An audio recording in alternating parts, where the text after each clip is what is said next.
Hola a todos, sí, sean bienvenidos al primer video de la materia de fisiología para el propedéutico de ingreso a la Facultad de Medicina. El día de hoy, como primer tema, vamos a ver introducción a la fisiología.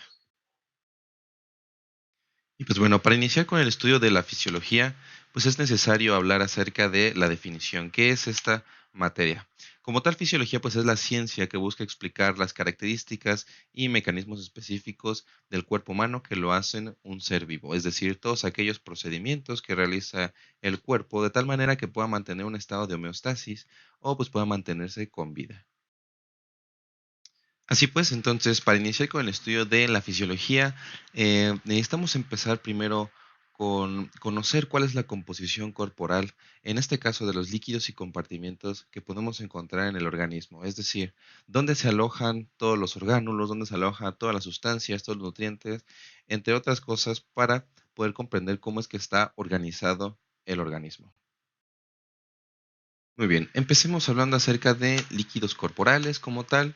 Ya reconocemos que del 50 al 70% del cuerpo humano del adulto es líquido. Esto puede llegar a variar dependiendo de la composición corporal de las personas, ya sea si son endomórficos o ectomórficos, es decir, si tienen mucha grasita o si tienen poquita grasita, y pues bueno, siempre va a estar variando este porcentaje dentro del intervalo que manejamos aquí. Esta agüita, pues principalmente es una solución de iones y otras sustancias que la célula necesita para su metabolismo. Y es muy importante reconocer que esta agüita, pues está constantemente en movimiento, es decir, no es un líquido estático, no tenemos dos compartimientos completamente separados, sino que va a haber como esa comunicación entre el líquido intracelular y el líquido extracelular. Así pues, entonces casi todo este líquido, aproximadamente dos terceras partes del agua que nos compone, se encuentra dentro del cuerpo como líquido intracelular y aproximadamente una tercera parte se encuentra en los espacios exteriores como líquido extracelular. A este líquido extracelular también se le denomina como medio interno, es decir, todo lo que está rodeando a las celulitas, todo ese liquidito que se encuentra en el espacio intersticial, en el plasma, entre otras cosas que vamos a ir hablando, pues lo conocemos como medio interno. Como tal, ya decíamos entonces que el agua corporal total la podemos dividir en dos grandes compartimentos. Uno de ellos es el líquido intracelular y otro de ellos es el líquido extracelular. Como vemos en el diagrama, pues tenemos que del lado del líquido intracelular, pues tenemos un mayor volumen. Aproximadamente lo consideramos como dos tercios del agua corporal total, mientras que el tercio faltante, pues es ese líquido extracelular. Ambos podemos notar que están separados por la membrana celular. Esto nos cabe como de reconocer que entonces el líquido intracelular pues son simplemente las células y el líquido extracelular el líquido que los rodea. Ahora bien, el líquido extracelular, como podemos notar también, se divide en dos subcompartimentos. Uno de ellos es el plasma y otro de ellos es el líquido intersticial. Como tal, el plasma pues, es el líquido que circula por los vasos sanguíneos más pequeños del sistema cardiovascular. Es decir, teníamos a las arterias, teníamos a las arteriolas, ahora sí tenemos a los capilares, que son los más pequeñitos, y otra vez vuelven a crecer en forma ya de vénulas y venas. Como tal, el plasma entonces y el líquido intersticial están separados por esta pared capilar.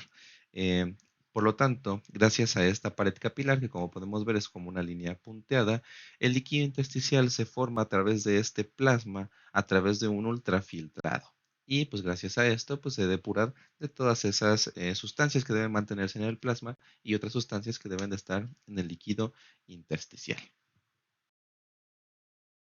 Muy bien, en la diapositiva actual lo que tratamos de ejemplificar pues es la diferencia de la concentración de distintos solutos que podemos encontrar dentro del cuerpo humano. Como tal, podemos ver que de primera mano pues tenemos a los diferentes electrolitos que nos componen, siendo estos los más importantes, pues tenemos al sodio, al potasio, calcio, magnesio, entre otros. Y como tal, otros solutos u otras sustancias que también son importantes para la supervivencia de la célula, como son la glucosa, aminoácidos, algunos lípidos como el colesterol y los fosfolípidos.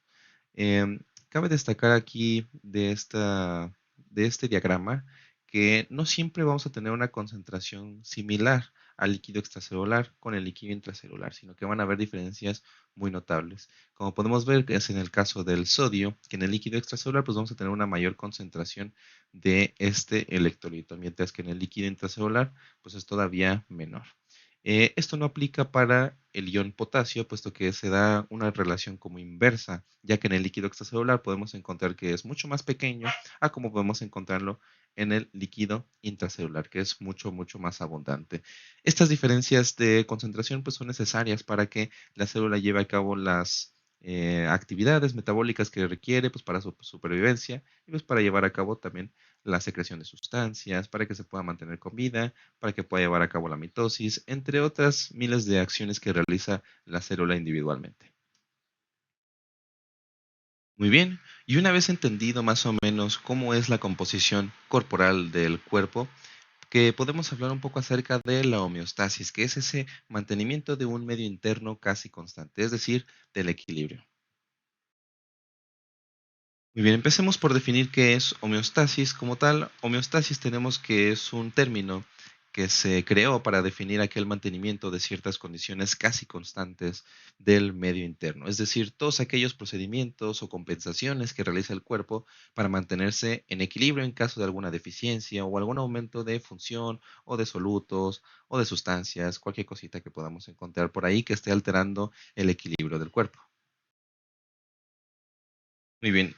Y para comprender a grandes rasgos lo que es homeostasis, tenemos que reconocer cómo es que trabaja el organismo para mantener este equilibrio. Para ello tenemos que saber qué son las compensaciones homeostáticas. Como tal, ya decíamos en diapositivas previas que la homeostasis era aquel estado de equilibrio. Por lo tanto, cuando hablamos de enfermedad, tenemos que es un estado de ruptura de la homeostasis. Así pues, es importante reconocer que a pesar de que exista enfermedad o alguna anomalía dentro del cuerpo, pues los mecanismos homeostáticos siempre van a mantenerse activos y de esta manera pues se mantienen funciones vitales constantes. Y esto lo hacen gracias a algo que reconocemos como compensaciones o compensaciones homeostáticas. Estas compensaciones pues, pueden conducir en algunos casos a desviaciones importantes de las funciones corporales. Ahora bien, entonces, tenemos que las compensaciones pues, van a ser esos esfuerzos que lleva a cabo el organismo para mantener el equilibrio. Entonces, si dentro de la balanza hay algo que está pesando más de lo que debe estar pesando, pues bueno, entonces el cuerpo tiene que retirar ese peso extra pues, para que mantengamos el equilibrio. Sin embargo, hay veces en las que estas compensaciones trabajan de más y entonces tenemos como una sobrecompensación, por así decirlo, o tenemos desviación o anomalías extras de la anomalía previa que estuvo ocasionando esta enfermedad. Para entender entonces lo que decíamos en la diapositiva previa sobre compensaciones homeostáticas, vamos a hacer uso de un ejemplo como el que tenemos en pantalla. Ya decíamos en diapositivas previas que la enfermedad pues la conocíamos como ese estado de ruptura de la homeostasis, del equilibrio. Por lo tanto, van a haber distintas enfermedades que van a impedir distintos procesos o mecanismos que mantienen en equilibrio ciertas funciones del cuerpo. En este caso vamos a hablar acerca de la función de los riñones. Hay enfermedades, por lo tanto, que tienen esa capacidad de detener la función de excretar sales y agua de los riñones, es decir, como de ese filtrado. Cuando hay deficiencias de ese filtrado, pues vamos a tener que un mecanismo de compensación para aumentar el filtrado renal, pues es el aumento de la presión arterial. Como tal, este mecanismo, pues obviamente es importante para mantener ese equilibrio entre la ingestión y la excreción renal. Así que ante una deficiencia que pueden llegar a tener estos riñones, el aumento de la presión arterial ayuda a que se mantenga ese equilibrio. Y pues bueno, manteniendo este equilibrio, pues mantenemos también la vida. Sin embargo, hay momentos en los que periodos prolongados de este mecanismo pues provocan también daño a otros órganos y no solamente a esos órganos que están en la periferia, sino que también incluidos al riñón, de tal manera que cuando haya un aumento de la presión arterial y se tienen como daño a otros órganos y todavía más al riñón, pues estamos agravando el problema inicial y ese aumento de la presión arterial conlleva un aumento todavía más grande de la presión arterial.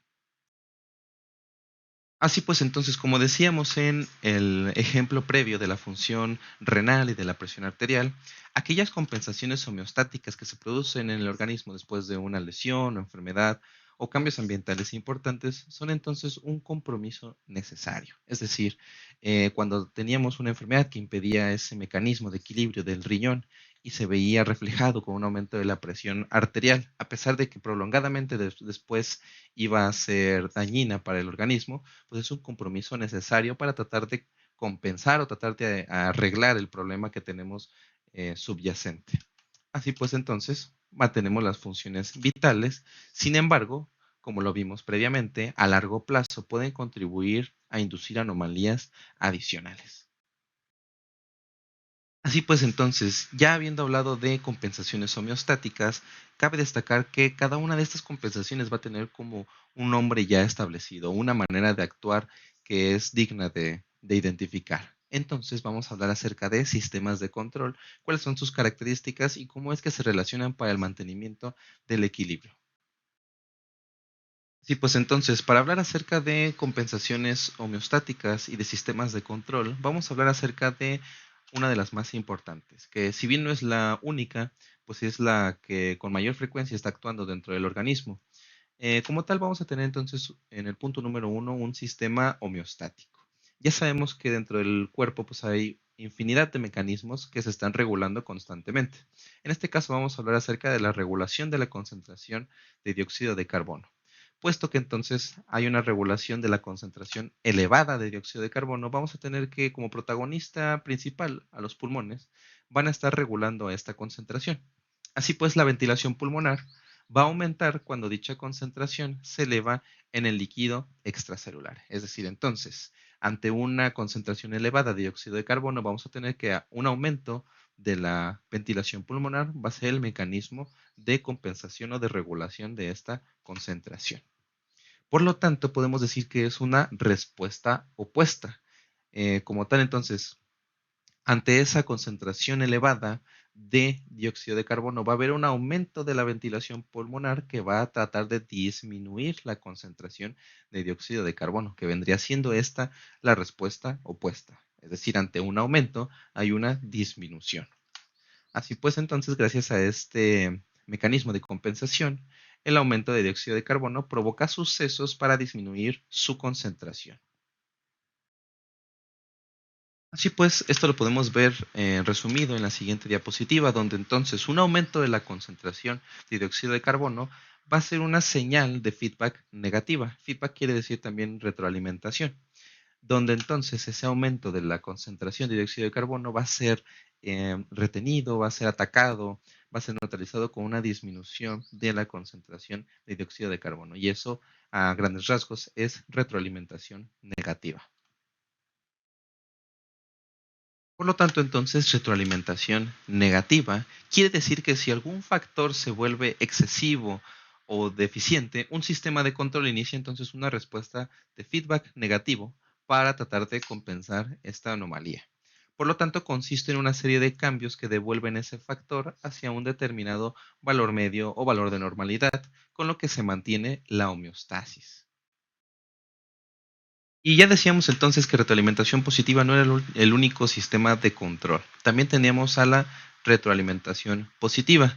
Sin embargo, lo tenemos entre signos de interrogación, puesto que esta no es tan funcional como la anterior, ya que, como decíamos en diapositivas anteriores, la retroalimentación negativa compensa aquellos cambios con una acción opuesta. En este caso, la retroalimentación positiva tiende más que nada como a aumentar esas anomalías. Así pues, entonces, retroalimentación negativa tiende a la estabilidad, mientras que la positiva tiende a la inestabilidad. Por eso uno se llega a preguntar si este mecanismo es de importancia para mantener la homeostasis del cuerpo. Muy bien, entonces decíamos que en la retroalimentación positiva, más que nada, pues se tendía a la inestabilidad o se tendía a una situación donde no se resuelve el problema subyacente. Vamos a ver un poco acerca de cómo es que trabaja la retroalimentación positiva y si realmente es útil. Como tal, el corazón pues tiene la capacidad de bombear sangre dentro del organismo y casi siempre está bombeando aproximadamente 5 litros de sangre por minuto. Dentro de una anomalía que pudiera romper esta homeostasis, pues tenemos a una hemorragia de aproximadamente 2 litros, cuya hemorragia entonces va a disminuir la cantidad de sangre que existe en el organismo.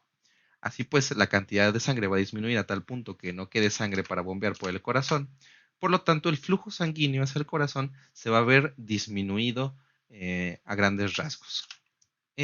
Por lo tanto, como parte final, tenemos que ese flujo sanguíneo va a seguir disminuyendo y disminuyendo, de tal manera que el corazón se va a debilitar hasta morir. Y como tal, aquí no vemos algún mecanismo de compensación o no vemos como que la retroalimentación positiva sea útil, pero pues bueno, tenemos que entender que entonces retroalimentación positiva quiere decir que ante un aumento, perdón, una disminución del flujo sanguíneo, pues la retroalimentación positiva va a ser que haya todavía más disminución del flujo sanguíneo. Vamos a verlo en la diapositiva siguiente. Entonces, como decíamos en el ejemplo anterior, ante una disminución del flujo sanguíneo, la retroalimentación de feedback positiva entonces va a ser en consecuencia una disminución todavía más acusada del flujo sanguíneo cardíaco. Es como si fuera entonces la retroalimentación positiva una señal de rendición ante esta situación en la cual pues ya no hay como marcha atrás o ya no hay un mecanismo que pueda compensar pues para mantener esta anomalía. Así pues, entonces vamos a denominar la retroalimentación positiva como si fuera un círculo vicioso, porque ante una disminución del bombeo cardíaco o una disminución del flujo sanguíneo, pues vamos a tener que cada uno de estos eventos se van a ir van a ir ocurriendo en sucesión. Una disminución del flujo sanguíneo disminuye entonces la fuerza del corazón y mientras más disminuimos la fuerza del corazón, disminuimos más el flujo sanguíneo y finalmente termina en la pérdida de la vida. Sin embargo, no quiere decir que entonces que la retroalimentación positiva es completamente ineficiente o no funciona dentro del cuerpo.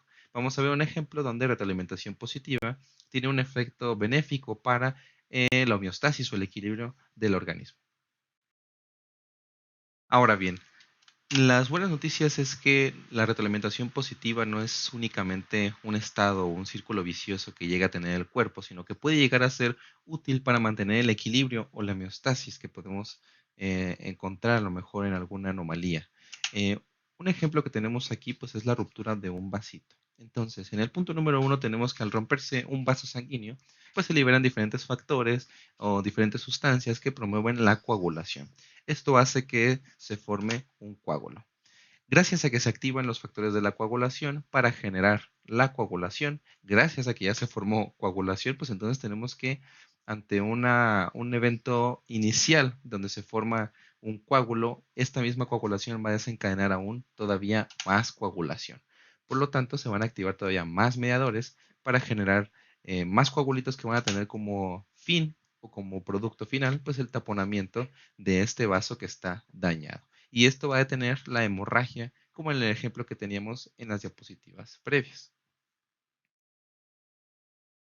Ahora bien, entonces, siempre que la retroalimentación positiva llega a ser útil, forma parte entonces de un proceso global de retroalimentación negativa.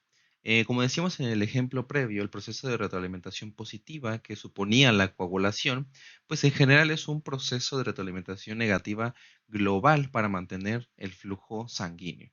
Es decir, que sí, gracias a que tenemos un aumento de coagulación y que la coagulación trae más coagulación y parece ser como un círculo de vicioso donde la coagulación está en constante aumento, como tal, pues es un mecanismo de retroalimentación negativa, puesto que la disminución del flujo sanguíneo es lo que viene importando más en este caso.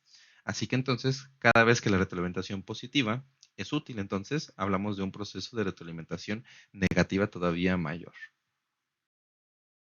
Ahora bien, el objetivo de esta diapositiva es para ejemplificar cómo es que trabajan esos sistemas de retroalimentación, ya sean positivos o negativos, pues para controlar las determinadas funciones vitales del organismo y así mantener entonces el equilibrio. Como tal, de primer ejemplo, vamos a tener a una variable controlada.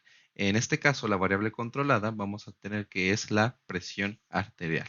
La presión arterial, pues bueno, va a ser evaluada gracias a algo que conocemos como detector. Entonces, todas las variables controladas van a estar sometidas a la evaluación de un detector. En este caso, para la presión arterial, van a ser los baroreceptores que, si bien entonces al detectar si hay un aumento o una disminución de la presión arterial, van a mandar una señal de retroalimentación. Esta señal de retroalimentación casi siempre llega hasta centros superiores. En este caso va a ser el bulbo raquídeo o los centros vasomotores, donde va a ser evaluada esta señal con un valor de referencia. Y es gracias a que se evalúa con un valor de referencia con el cual determinamos si hay un aumento o si hay una disminución de la presión arterial. Después de que se hace esta evaluación, se va a mandar una señal de error para tratar de generar un efecto en el organismo, el cual pues obviamente va a tratar de compensar esta falta o esta anomalía de la homeostasis. En este caso pues tenemos que la señal de error va a ser enviada hacia el sistema nervioso simpático, en el cual gracias a sus efectores, que vienen siendo los vasos sanguíneos, el corazón, pues bueno, van a llevar a cabo funciones que van a tratar de controlar la presión arterial. Así pues entonces tenemos que el sistema de retroalimentación positivo o negativo, o en general los sistemas de retroalimentación, pues son circuitos que van a estar cerrados y que van a estar en constante comunicación. Muy bien, y ya para finalizar vamos a hablar acerca del medio interno, en este caso de los sistemas del cuerpo, de las funciones globales que llega a tener el organismo para la homeostasis. Ya esta parte es un poquito más relajada. Vamos a empezar entonces a hablar acerca de la función que tiene el organismo de transporte. Como tal, entonces el transporte va a estar protagonizado por el sistema circulatorio o el aparato cardiovascular, que es el que está llevando constantemente la sangre, los nutrientes, el oxígeno hacia los distintos tejidos. Y pues bien, vamos a empezar entonces con el aparato circulatorio, haciendo alusión a la función de transporte que podemos encontrar dentro del organismo. Como bien vemos en la imagen de la izquierda, pues teníamos entonces un circuito o un medio de transporte que era la sangre. Tenemos una parte que es roja que hace alusión al sistema arterial, una parte azul que hace alusión al sistema venoso y en la parte inferior tenemos a los capilares que viene siendo como ese intermedio entre las arterias y las venas. Y eran estos capilares los vasitos más pequeños entonces que decíamos donde se encontraba el plasma. Así pues, entonces la función de transporte del aparato circulatorio la veníamos viendo integrada gracias al líquido extracelular, que decíamos que tenía dos etapas o dos compartimentos. El primer compartimento pues era ese plasma que se movía a través de la sangre o por medio de la sangre, mientras que el segundo compartimento o segunda etapa pues es el movimiento del líquido de los capilares sanguíneos y los espacios intercelulares. Acuérdense, como decíamos en las diapositivas iniciales, pues teníamos plasma y teníamos líquido intersticial. En la diapositiva actual lo que hacemos alusión en esta imagen es como a la parte inferior de la imagen previa, donde encontrábamos los capilares, que también tenían obviamente un extremo arterial, un extremo venoso, y pues bueno, la parte capilar que estaba en relación más íntima con las células. En este caso, pues bueno, a medida que la sangre atraviesa los capilares sanguíneos, pues se realiza el intercambio continuo de líquido extracelular entre el plasma y el líquido intersticial que teníamos entre las celulitas. Las grandes cantidades de líquido y sus componentes disueltos entonces difunden yendo y viniendo entre la sangre y los espacios tisulares, como podemos ver en las flechitas negras que tenemos aquí. Ahora bien, vamos a hablar un poquito acerca del mecanismo de absorción, que es el origen de los nutrientes en el líquido extracelular. Así pues, entonces, para hablar acerca del origen de los nutrientes, teníamos que el aparato respiratorio pues, era el principal órgano encargado de oxigenar la sangre, puesto que la sangre cada vez que atraviesa el organismo y fluye a través de los pulmones, pues bueno, va a estar captando ese oxígeno a través de los alvéolos. Dentro del aparato digestivo, pues tenemos que dentro de las paredes intestinales y del colon, pues se iban a estar absorbiendo los hidratos de carbono, los ácidos grasos y los aminoácidos. Siguiendo entonces con origen de los nutrientes, tenemos que dentro del hígado, pues es el encargado de cambiar la composición química de muchas de estas sustancias que han sido absorbidas. Esto con el fin de convertirlas en formas más utilizables y pues también no solamente funge como mecanismo de conversión de unidades, sino que también pues elimina ciertos residuos producidos. ¿Cómo contribuye entonces para la homeostasis y los músculos? Pues bueno, de manera muy burda y muy fácil, pues gracias a que los músculos nos podemos mover, podemos realizar la función de comer, de masticar, entre otras cositas, así que entonces los músculos tienen también esa función compartida para generar nutrientes dentro del cuerpo. Vamos a hablar un poquito acerca del sistema de eliminación, cómo es que se eliminan aquellos productos finales de los que decíamos a través del aparato circulatorio. Y pues bueno, entonces cuando hablamos de eliminación también podemos hacer uso de los pulmones, puesto que al mismo tiempo que se capta oxígeno a través de estos órganos, también se liberan distintas sustancias como son el dióxido de carbono, que gracias al movimiento de la ventilación pulmonar, pues bueno, captamos oxígeno y también estamos liberando este dióxido de carbono.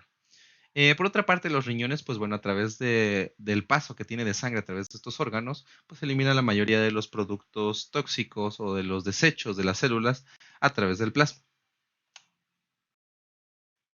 Y bueno, dentro de la eliminación tenemos a uno de los más famosos, ¿no? El aparato digestivo, que entonces aquellos productos residuales del metabolismo de las células, pues bueno, van a ser eliminados a través de las heces. Y no solamente trabaja el aparato digestivo de manera solitaria, sino que también se hace de la ayuda del hígado. En este caso, ya lo decíamos en diapositivas previas, no solamente convierte sustancias grandes en sustancias más pequeñas para que sean de mejor uso para las células, sino que también detoxifica o elimina fármacos y otros productos químicos que podemos estar ingiriendo dentro del organismo. Y pues finalmente estas sustancias, estos componentes, pues van a ser secretados dentro de la bilis. Y pues bueno, ya casi para finalizar, vamos a hablar acerca de la función de regulación de las funciones corporales. Como tal, entonces, para la función de regulación del organismo, tenemos yo creo que al protagonista más importante de todo el cuerpo, que va a ser el sistema nervioso. Para fines didácticos o para fines de esta presentación un poquito más básica, pues tenemos que va a estar compuesta de tres partes principales. Una porción que es aferente sensitiva, es decir, todas las señales que van hacia el sistema nervioso. El sistema nervioso central, que va a ser la porción integradora de estas sensaciones. Y una porción eferente motora que va a ser la que va a producir los efectos. Por otra parte, también tenemos a los sistemas hormonales, cuyos eh, como protagonistas o personajes van a ser las glándulas y las hormonas secretadas, que también producen ciertas funciones, ciertos eventos que van a permitir pues la regulación del organismo. Y pues bueno, ya para finalizar vamos a hablar un poquito acerca de la función de protección y cuáles son los sistemas de protección del cuerpo. Simple y sencillamente la protección del cuerpo va a estar producida gracias al sistema inmunitario. Las células blanquitas, como coloquialmente se les conoce, estas células que nosotros las denominamos como leucocitos, pues son aquellas que protegen al cuerpo de patógenos como bacterias, virus, parásitos y hongos. Ya en clases más avanzadas estaremos hablando acerca de cuáles son estas células, cuáles son las indicadas para cada patógeno y cómo es que regulan la protección del cuerpo. Y uno del que casi no se habla, pero que es de suma importancia, pues es el sistema tegumentario, ya que esta es la primera línea de defensa ante cualquier situación que pudiera estar poniendo en peligro al cuerpo, porque pues bueno, la piel y sus diversos anejos, como en este caso el pelo, las uñas, las glándulas y otras estructuras, son los que cubren, amortiguan y protegen los tejidos que están más profundos. Muy bien, y ya para finalizar les dejo en esta diapositiva la bibliografía que se consultó para la realización de esta presentación y en general para la realización de todas las clases de este curso de fisiología. En primer lugar tenemos al libro de Fisiología de Constanzo. Es un libro bastante bueno que, de hecho, para mi perspectiva es mucho más amigable con aquellos lectores que están adentrándose por primera vez en el mundo de la fisiología y más que nada en el mundo de la medicina. Es un libro básico, pero no tan básico como para decir que es de nivel secundaria o nivel de prepa, sino es como un buen libro de transición entre preparatoria y universidad y que la verdad sirve demasiado para ir conociendo los principales conceptos o ideas de la fisiología. Así que yo les recomiendo como libro de base o bibliografía de base, pues este libro de Constanzo de Fisiología. Sin embargo, ya tenemos en el número 2 al ya famoso Tratado de Fisiología Médica de Guyton. Pues es obviamente el libro que utilizamos durante la carrera. Y pues la verdad es que si bien es un libro muy completo y muy bueno, a veces su lectura puede llegar a ser un poco difícil para esos principiantes de medicina. Así que bueno, yo les recomendaría que si quieren leer pues un librito, puedan leer el que tenemos en el primer lugar. Sin embargo, pues también está el Fisiología Médica de Guyton. Algo muy importante es que si llegaron a percatarse en cada una de las diapositivas, tenemos una parte que está citando al libro del que se sacó la información, que vendría siendo en la parte inferior izquierda. Así que si llegan a tener dudas acerca de alguna de las ideas o conceptos que podemos tener dentro de la presentación, pues bueno, ya tienen la referencia precisa de la cual se está sacando esa información. Eh, por otra parte, en el número 3 también tenemos a Fisiología de Bernie, que le conocen así los alumnos. La verdad es que también es muy bueno. Este sí es un poquito más básico que los anteriores dos, pero la razón de ponerlo dentro de esta presentación, dentro de la bibliografía, pues es que es muy bueno para las ilustraciones. Así que, como tal, toda la información la van a ver notada dentro de la casilla inferior izquierda, pero pues bueno, cualquier cosita, cualquier duda también pueden dejarla en el portal de alumnos. Y pues bueno, entonces muchas gracias por su atención. Espero que el video haya sido de su agrado, que hayan entendido los conceptos que tratamos de abordar. En los siguientes videos también vamos a tener presentaciones muy similares con la bibliografía de base y donde se sacó toda la información y pues tratando de explicarles cada uno de los conceptos o de las ideas más importantes que tenemos que abarcar dentro de los principales temas de fisiología. Si tienen alguna duda, con mucho gusto la podemos responder dentro de la caja de comentarios del portal del propedéutico. Sin más que agregar, pues bueno, me despido. Espero que a todos les vaya muy bien. Los veo en el siguiente semestre. Así que cuídense mucho, mucha suerte y estudien mucho.